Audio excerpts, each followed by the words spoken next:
Marry her, and this town buries you both, the marshal said, and Ellis Cade didn't even look up from the horse's hoof he was cleaning. Then dig 2 holes, Ellis said. Wide ones. She kicks in her sleep. The marshal's horse shifted, nervous, sensing something in the air the men themselves wouldn't name. Behind Ellis, just inside the barn doorway, stood the woman the whole town of Coldwater Flat had taken to calling the Outcast, as if the word were a brand she'd been born wearing. Her name was Nahale. Nobody in town used it. They didn't need to know a name to be afraid of what it meant that a white rancher had let an Apache woman live under his roof for 6 months without a wedding ring, and now, apparently, intended to fix that. She stood with her arms crossed, weight balanced evenly on both feet the way a person stands when they've learned that stillness can be the difference between living and dying. Her dark eyes moved from the marshal to Ellis and back, cataloging threat the way another woman might catalog weather. She'd been doing that her whole life. Sun bleached her calico shirt nearly white at the shoulders. A thin scar cut through her left eyebrow, pale and old, shaped like a fishhook. You understand what you're inviting, the marshal said. Her people took cattle from the Hendersons in the spring. Whole county remembers. Her people didn't take a damn thing, Ellis said, straightening up, setting the horse's hoof down gentle as a sleeping child. Her people are dead, Marshal. Killed by soldiers 3 winters back at a creek nobody bothered naming before they salted it with blood. She was 14. She walked 11 days on a broke ankle to get away from what was left of the camp. So don't tell me what her people did. Silence settled over the yard, thick as the dust that never quite left Coldwater Flat's air, no matter the season. Somewhere behind the barn a horse stamped and blew. The wind carried the smell of sage and old smoke, and beneath it, faintly, the copper tang of the blood Ellis hadn't quite scrubbed from under his fingernails after pulling a calf that morning. Nahale said nothing. She had learned, in 6 months at the Cade Ranch, that silence was often the sharpest tool a person owned. But her hand found the doorframe, fingers pressing white against the weathered wood, and Ellis, without turning to look, reached back and set his palm briefly against her wrist. A small thing. A thing that told the marshal everything words might have tried and failed to say. The marshal's jaw worked.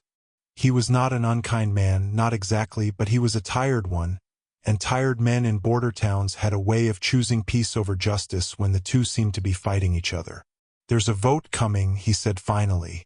Town council. Talk of ordinances about associations.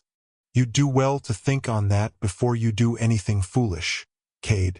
I think on it every morning, Ellis said. And every morning I come to the same conclusion. Good day, Marshal. The rider turned his horse and left at a walk that turned, once he cleared the gate, into something closer to a trot, as if the ranch itself were something a man wanted behind him quickly. Dust rose in his wake and hung there, gold and slow in the late afternoon light, before settling back down over the same hard-packed earth it had always covered. Ellis exhaled. Only then did his shoulders drop half an inch. Only then did the careful stillness in his jaw ease into something like a man's actual face. You should not have said that, Nahale said. Her English was careful, deliberate. Each word placed like a stone she was testing for weight before trusting it to bear her. About my people. It's true. True is not always useful. She stepped out of the barn's shadow into the light, and the sun caught the scar over her eyebrow, the silver-backed knife at her belt that she'd carried since before Ellis had known her, the one thing she'd kept from the life before. Useful is staying quiet. Useful is not giving men like him a reason to remember your name in a bad way. I'm done being useful that way. Ellis wiped his hands on a rag hanging from his belt. Up close, in the honest light, he looked older than his 30 years. A scar of his own along his jaw, souvenir of a different war, the one that had taken 2 of his fingers on the left hand and given him, in exchange, a silence he rarely broke about what he'd seen. I spent 4 years doing what was useful for other men. Watched what it cost. I'm not spending what's left of my life the same way. Nahale studied him. There was something in her face, not quite trust, not yet, but the shape trust might eventually take, the way a footprint shows where a foot will fall before the foot arrives. "The council will vote," she said. "And if it goes against us?" Ellis didn't answer right away. Above them, a hawk turned a slow circle against a sky gone the color of a fresh bruise, orange bleeding into purple, the day's last light pooling low along the ridge like something spilled and left to dry. Somewhere out past the fence line, faint but unmistakable, came the sound of hoofbeats. Not the marshals, already long gone. Several riders. Coming fast, then slowing, as men do when they want to be seen arriving. As a message, not a visit. Ellis's hand moved, unhurried but certain, to rest on the rifle leaning inside the barn door. "Then we'll find out," he said quietly, "exactly what kind of men this town has left in it." For riders came through the gate at a walk, the way men come when they want you to understand they aren't afraid of taking their time. Ellis recognized the lead rider before he recognized the horse, Whit Henderson, the eldest son of the family whose cattle had gone missing in the spring, the loss everyone in town had quietly, conveniently decided to blame on Apache raiders, even though the sign, what little of it Ellis had seen with his own eyes, pointed more honestly toward rustlers working the North Pass. Whit rode with his hat low and a shotgun laid crosswise over his saddle horn. Not aimed, not yet, but present. A statement. "Cade." Whit didn't dismount. Behind him, the three other riders spread wide and slow, the old trick of making four men look like a wall. "Heard you got yourself a marshal visit today. Heard you got yourself some manners once," Ellis said. "Guess we both heard wrong about something." One of the younger riders laughed, then swallowed it fast when Whit's jaw tightened. "I'll be plain," Whit said. "My pa lost 40 head of cattle in the spring. Everybody in this county knows who to thank for that." His eyes cut to Nahale, standing now just behind Ellis's shoulder, chin level, refusing the smallness the moment was built to demand of her. "And now you're fixing to marry the thief who did it. That's not just foolish, Cade. That's spitting in the face of every family that lost something. She didn't take your cattle." "How would you know?" "Because I know where she was that week." Ellis's voice didn't rise. He'd learned, somewhere in 4 years of war, that a raised voice was a door a scared man walked through, and a level one was a wall a scared man had to think twice about testing. "She was in my north pasture, half-starved, with a broken ankle 3 days set wrong by nobody, because nobody in this town would touch her. I found her. I fixed the ankle myself. You want to accuse somebody of stealing your cattle, Whit? Go talk to the 2 drifters who sold beef 2 counties over that same month. I hear the marshal's got the bill of sale sitting in a drawer he's too comfortable to open." The silence that followed had teeth in it. Whit's horse sidestepped, feeling something in its rider's grip tighten through the reins. Nahale stepped forward, not behind Ellis now, but beside him, and the movement itself was a kind of declaration. "I did not take your family's cattle," she said, each word deliberate. "I have not eaten meat that was not given to me by this man's own hand since the day I came here. I do not need to steal, Mr. Henderson. I have buried everything I owned once already. I do not fear losing things the way you do." It was not the answer Whit expected. Men who came looking for a fight generally counted on fear meeting them halfway. Nahale offered him something else instead. A flat, unhurried truth, delivered without pleading, and it seemed to unsettle him worse than defiance would have. "Pretty words," Whit muttered, but the confidence had gone soft at the edges. "They're not pretty," Ellis said. "They're just true. There's a difference, same as there was with what I told the marshal." He let his hand rest, easy but unmistakable, on the rifle. "You rode out here to put a scare into 2 people minding their own fence line. I understand why. Your pa's herding over that herd, and herding men look for somebody to blame quicker than they look for the truth. But you go home tonight and you tell him this: the ones who took his cattle are 2 counties over spending his money right now, and every day you spend out here posturing at my gate is a day closer to them getting clean away with it." Whit held Ellis's gaze a long moment. Something calculated behind his eyes, not quite backing down, but recalculating the cost of staying. Behind him, one of the younger riders shifted uncomfortably, glancing toward the darkening sky as if just now remembering that riding home in full dark through broken country wasn't a thing a smart man planned for. "This isn't finished," Wit said finally, because men like Wit needed the last word the way other men needed water. He turned his horse. "Council votes in 8 days, Cade. You think on whether you want to be standing next to her when it does." The 4 riders left the way they'd come, slower than they needed to, dust rising thin and gold-brown in the last light, and Ellis watched until the sound of hooves faded fully into the ordinary evening noise of crickets waking and the wind moving through dry grass. "He will come back," Nahale said quietly, once the yard was empty again. "Men like that do not leave a thing unfinished. It offends something in them." "I know." Ellis's hand had not left the rifle.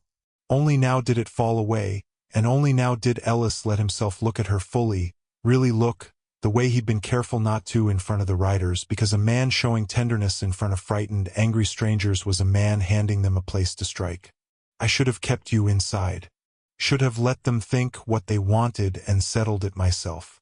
"You should not have," Nahale said, and there was something almost fierce beneath the careful English now.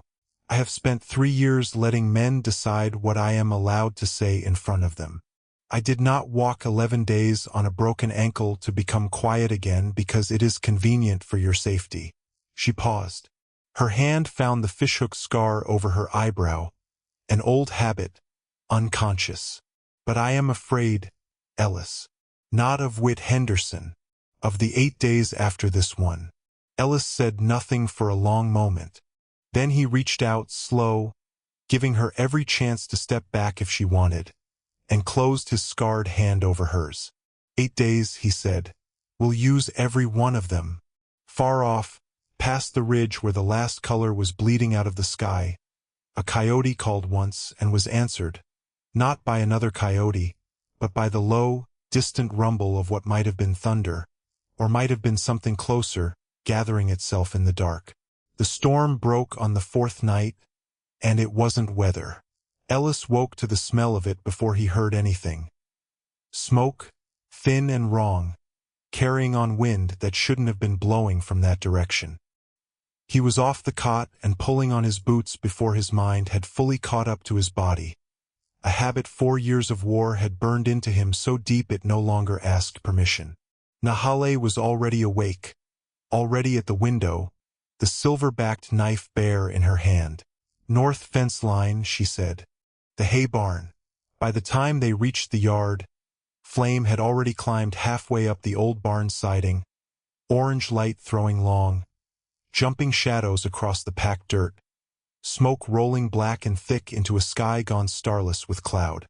The wind moaned through the gap in the fence like something grieving. Ellis's first thought was the horses, 3 of them stabled at the barn's far end, and he was already running before the thought finished forming, Nahale a half-step behind him, moving with the low, economical speed of someone who had learned long ago that panic wasted seconds a body couldn't spare. "The latch is warped," Ellis shouted over the fire's growing roar. "Sticks on the left." Nahale didn't answer. She was already there, knife working the swollen wood of the stall door while Ellis fought the main entrance, heat rolling off the burning wall in waves that felt solid enough to lean against. Inside, the horses screamed, a sound that lodged itself behind a person's ribs and stayed there. Smoke poured low along the ground, stinging, blinding, and Ellis dropped to a crouch instinctively, breathing through the collar of his shirt, feeling his way along the stall rail by memory more than sight.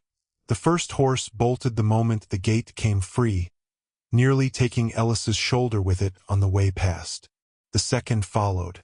The third, the old gelding slower, half lame in one back leg, hesitated, terrified past the point where instinct could push it toward the door instead of away from the unfamiliar shape of fire.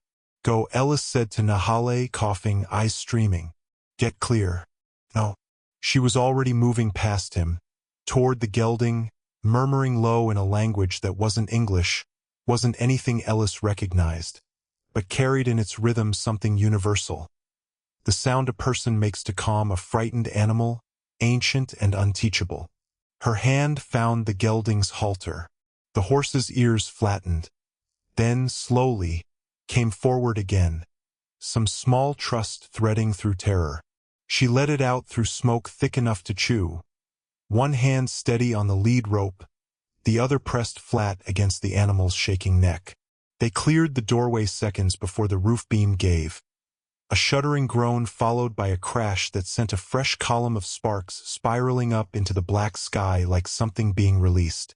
Outside, in the relative clean air of the yard, Ellis doubled over coughing, and it was Nahale who caught his arm, steadying him, her own breath ragged and smoke-roughened. "You are hurt," she said. It wasn't a question. Blood had soaked through the shoulder of his shirt, dark in the firelight. A falling ember, or a nail torn loose in the chaos. He couldn't say which and didn't much care. "It's shallow." He straightened, forcing air into lungs that felt scorched from the inside. Across the yard, silhouetted against the burning barn, four-mounted shapes sat motionless at the fence line, watching, not helping, not even pretending they'd come to help. Just watching the way men watch a thing they set in motion, making certain it burns the way they intended. "Henderson," Nahale said low, and there was no question in it either. One of the riders lifted a hand. Not a wave, not quite, something closer to a salute offered by men who believed themselves untouchable.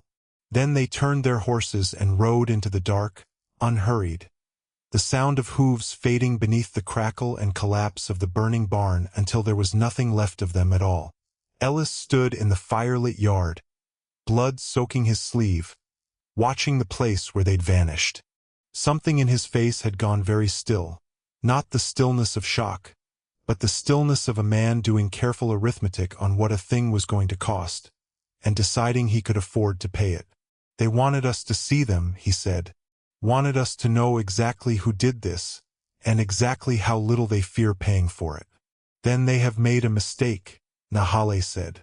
She was looking not at the barn but at her own hands, still trembling faintly with the aftermath of what they'd just done. The knife still gripped tight in her fist. A frightened man is careful. An untouchable man is not. Untouchable men leave sign. Ellis looked at her. Really looked, past the soot streaking her face, past the exhaustion pulling at her shoulders, and saw something he hadn't fully let himself see before. In 6 careful months of building a life alongside a woman who had lost every other life she'd ever had. Not fragility. Not the thing the town's fear had painted onto her from a distance.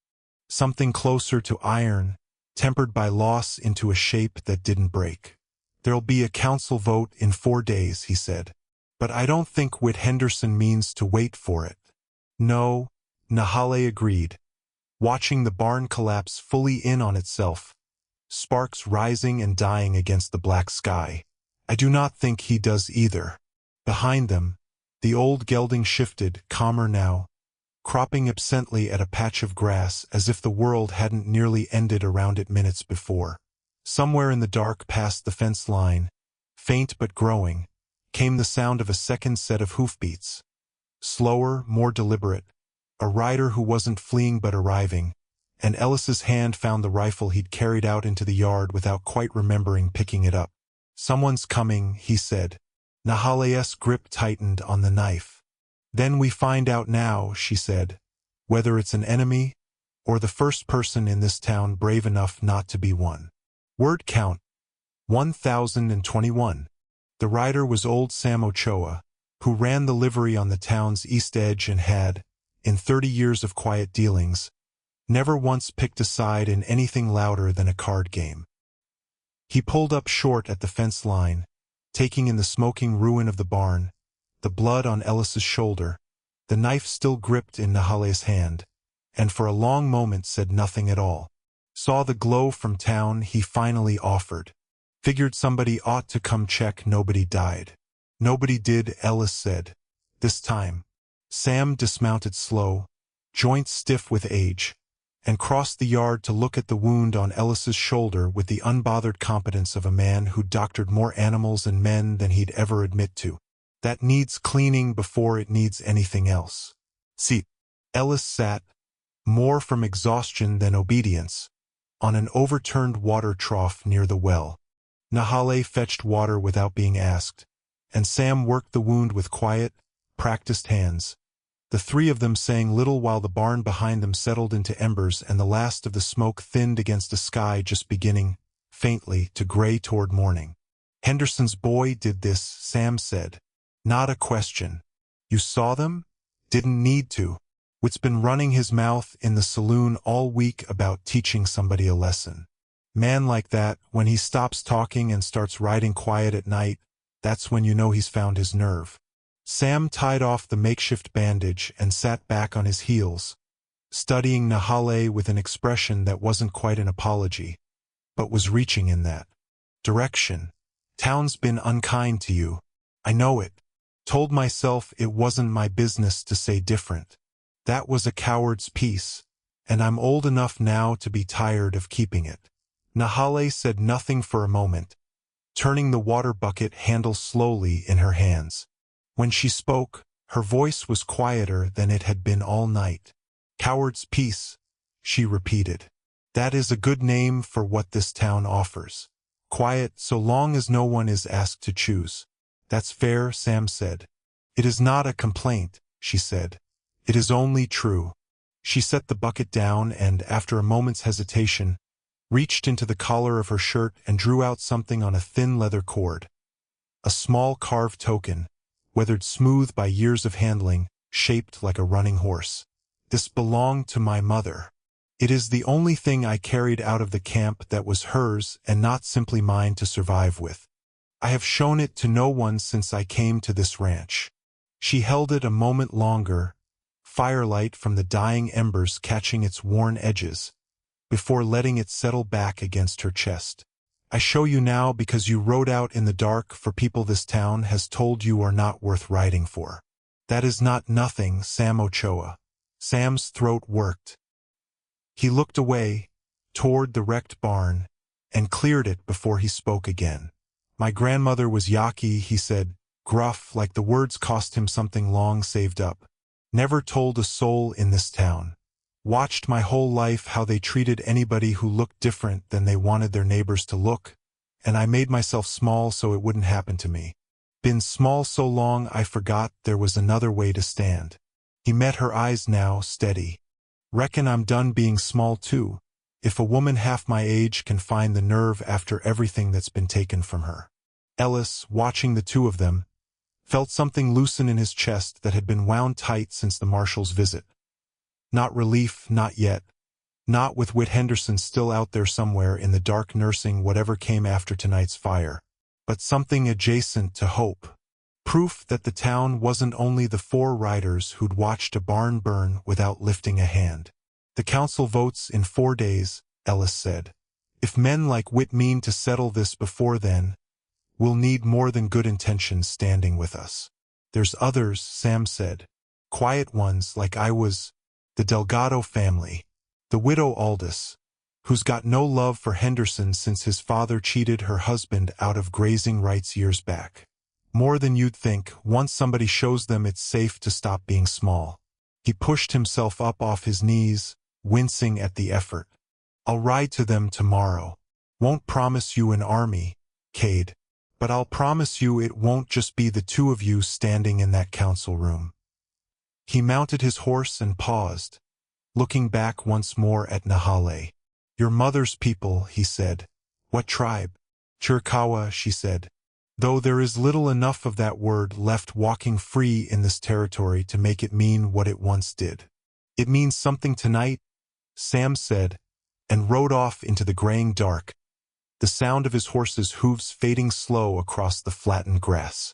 When he'd gone, Nahale and Ellis sat a long while by the embers of the ruined barn, saying little, the silence between them warm rather than empty, the particular quiet of 2 people who had survived a thing together and found, on the other side of it, something steadier than fear. Ellis's hand found hers in the half-dark, And this time she didn't hesitate to let it stay there. For days, she said finally. For days, Ellis agreed. And whatever comes after them, we don't face it small either. Not anymore. Above them, the sky had begun, at its very edge, to soften from black toward the deep, bruised blue that comes just before dawn. Not light yet, but the promise standing behind it, patient and certain as anything in that hard country ever was. The council room was packed tighter than Coldwater Flats' small chapel had ever been for a Sunday service. Every bench full, men standing 3 deep along the back wall by the time the marshal called the meeting to order. Ellis stood at the front with Nahale beside him, her chin level, the running horse token no longer hidden beneath her collar but resting openly against her shirt, visible to anyone who cared to look. Whit Henderson sat near the front with his father and 2 of the riders from that night at the fence line. Arms crossed, confidence worn like a coat he hadn't quite grown into. He hadn't expected the room behind him to be anything but empty of dissent. He was wrong. Sam Ochoa stood first. Before this council votes on any ordinance about associations, he said, letting the word sit ugly in the air the way it deserved to, I believe there's a matter of arson needs addressing. My north field sits close enough to the Cade Ranch that I saw the fire plane as day 4 nights back. And close enough, the next morning, to find 4 sets of hoof prints leading straight from that barn toward the Henderson spread. Prints matching horses I've shod myself for 11 years, and would know blind. A murmur moved through the room like wind through dry grass. Whit's father turned in his seat, staring hard at his son, and whatever question was in that look, Whit had no ready answer for it. The widow Aldous rose next, cane tapping sharp against the floorboards. I'll add my word to it.